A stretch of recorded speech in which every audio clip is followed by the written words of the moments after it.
It's Black History Month, and um, I've been really thinking about, as I've been sort of changing my life and changing my programs, I've been thinking about how did we get here, though?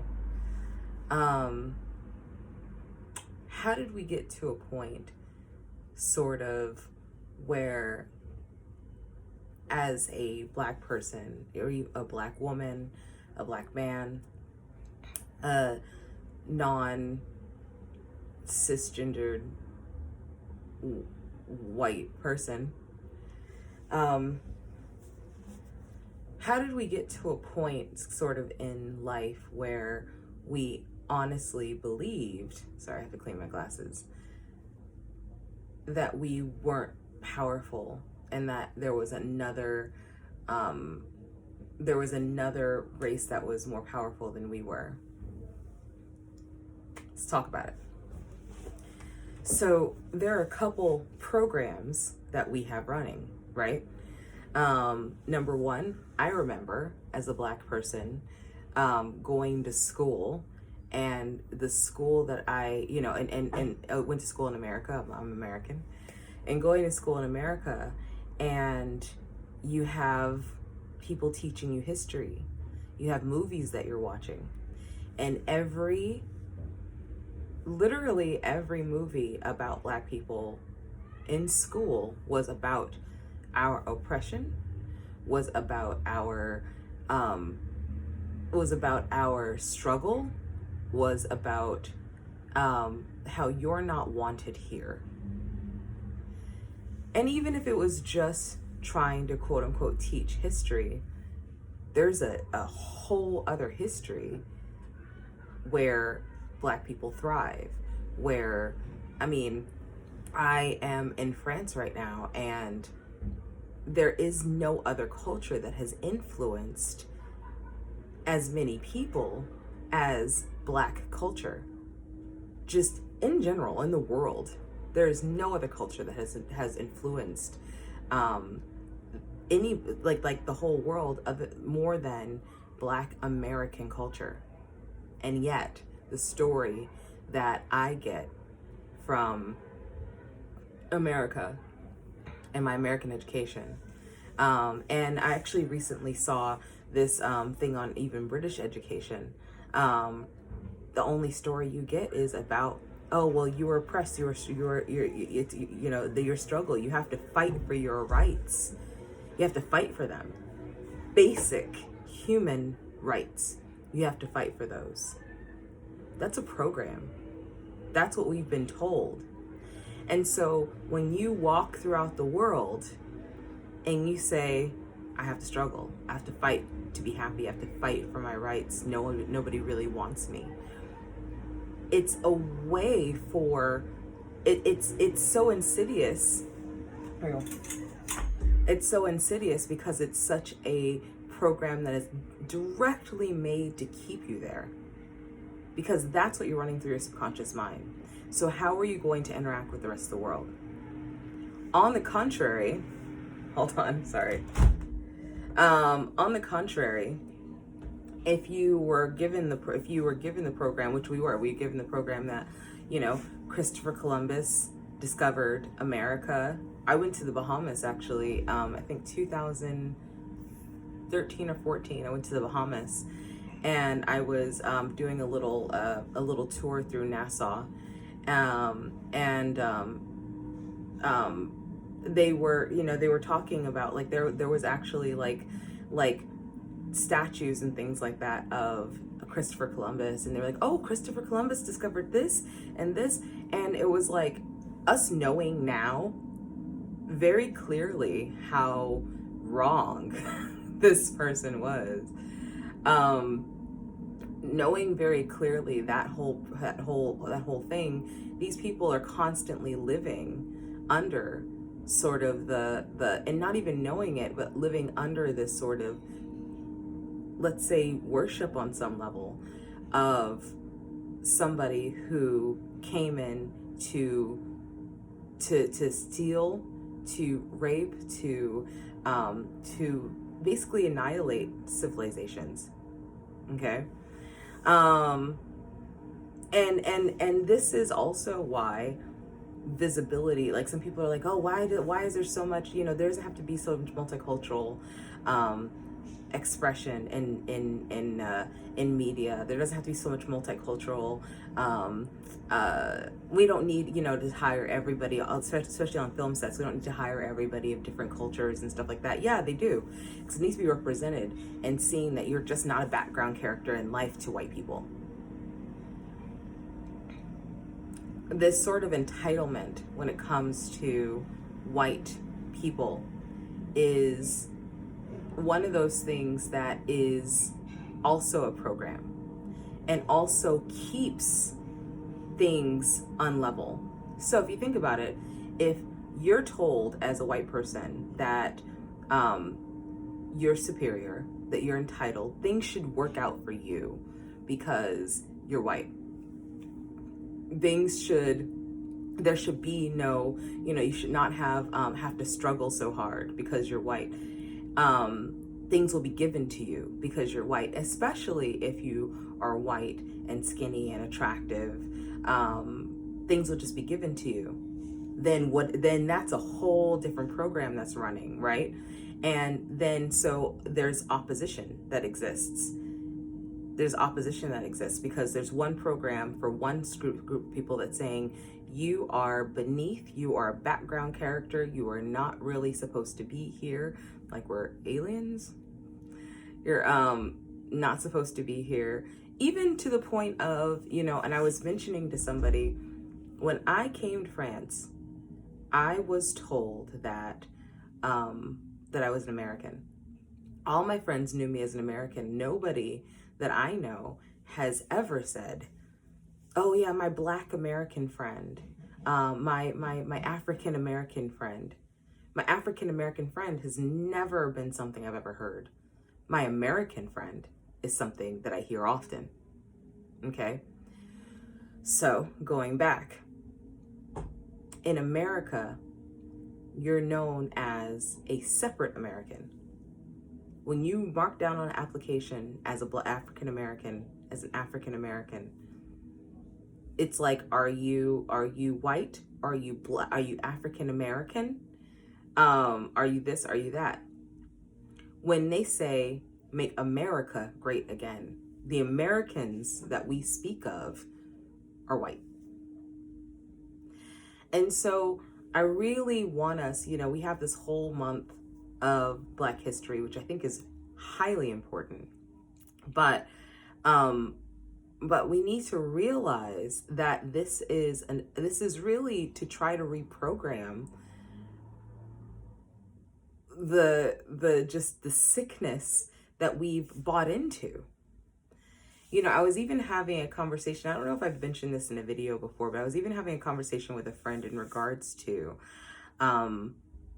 the idea of the reason why I don't personally subscribe to the institutionalized religions that are, because I came from Christianity. I came from background Christianity, and I remember going to school, and I remember as I was going like Sunday school. I was going to Sunday school, and I remember going to Sunday school, and I couldn't have been any more than like 6, 5, something like that, maybe younger. And we're watching these videos that are very, very normal to watch. And we're watching these videos, and these videos are of Jesus and his story, miracles, But then it's also about his crucifixion. And then at the end, what do they always say? You are a sinner. You were born in sin. You will always be a sinner. No matter how much forgiveness you ask for, you are a sinner on this earth. And you were born in that. And it's your fault that this person died. He died for you. And that never really sat right with me.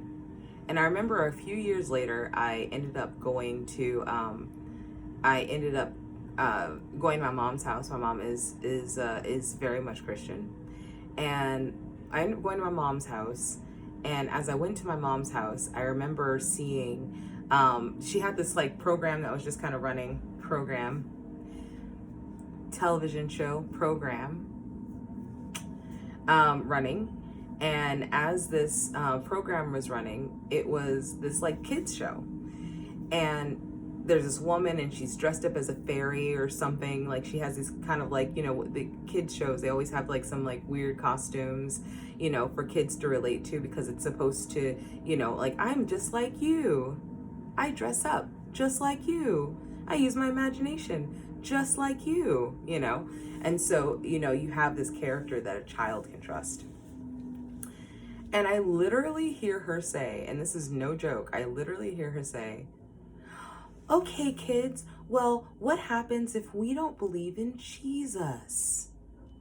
Well, you're going to go to hell, where you're not going to see your friends or family anymore. What? This was insane to me to like see. I literally had to like, I think I even took a video of it. It's probably not on my phone anymore, but I think I literally took a video of it, and I was just like, what? This is the program? This is the program that we're teaching? I will say that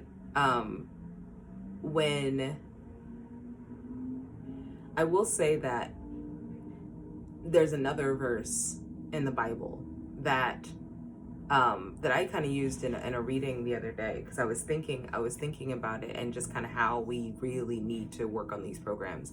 These programs really cannot exist like they are in the next 10, 20, 30 years. It's not sustainable, right? And this isn't the program of religion. It's the program of superiority, supremacy, oppression. You don't even, like, the whole thing is not even being able to believe in your rights. It has been such a mind fuck to live in a society that believes in a social system and realize that those social systems also apply to me. That's crazy. It's crazy because I've had to deconstruct so much, and I'm still deconstructing so much, that it's insane. The phrase that you get when certain things happen, as a Black person is, well, that's just the way it is. And I'm kind of a rebel, so you tell me that's just the way it is, I'm going to fight and buck you. I'm going to buck you, because I know that I was born free. I don't care what you have to say or what your program is. I know I was born free. I know that a lot of people fought and died for me to be free, to act free, to think freely. So anyway, back to the religious point that I was also getting to. So that version of Christianity sort of filters historically through different countries. It filters through Africa. It filters through China and places like that. And what is the image that you get, unless you have this sort of radical thinking and this, like, we call it like leftist thinking, right? Not leftists being not part of the program, we have this sort of like leftist thinking about the idea of what Jesus looked like, or even what God looks like, in very expensive historical paintings, or paintings from famous artists, or even like the little Jesus candles that you get from the supermarket. He's white. He's a white dude. And it's not about white or Black, because it's an entity that's not embodied. So it's like, why? It's like, it's insane to me, because it's an entity, because God is not embodied. Okay? Because God is not embodied in the way in which you're seeing me or I'm seeing you. It's not a question of Black and white, it's a question of program. So if you see your higher or superior force, in quotes, and that higher or superior force looks like a white person, or looks like something or somebody that isn't you. Subconsciously, what you're saying is, or subconsciously what you're thinking is that that image is superior to me. And I just kind of want you guys to think about that, because this isn't any hippie shit. This is like really like just facts, just basic facts on how the human brain works and subconsciousness and how we relate messages within the world. Symbolism was the first language on this planet. It was symbolism. We thought and we communicated in symbols. So symbolically, look at what is being represented. Last thing I'll say, a lot of people, there was a movie that came out a few years ago, and the movie was 12 Years a Slave. I think that was literally like the last, I had already made a decision at that time that I no longer watched movies about Black oppression. Like, I just didn't do it anymore.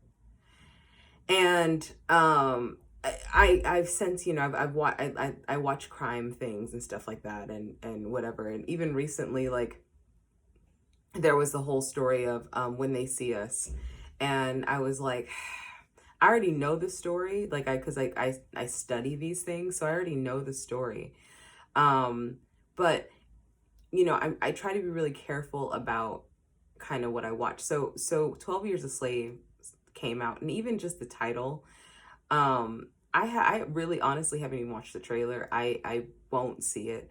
I'm pretty sure that, it was probably a good movie. But I no longer ingest images. I try to, rather, and I'm not always perfect at it, but I really, really work to not ingest images of Black oppression anymore, because that is not my story. And I'm not going to take that on as my story, and I'm not going to take that on as my program. I am going to radicalize in a way of which I deprogram myself to remember that I can do anything that I want to do, that I am entitled, or that I am worth basic rights and basic respect, and that my voice will be heard, and not just in situations of oppression, but also in just daily life, and that I won't silence myself for anyone. So anyway, this is Krishana from Witch Ministries, and yeah, let's deprogram this.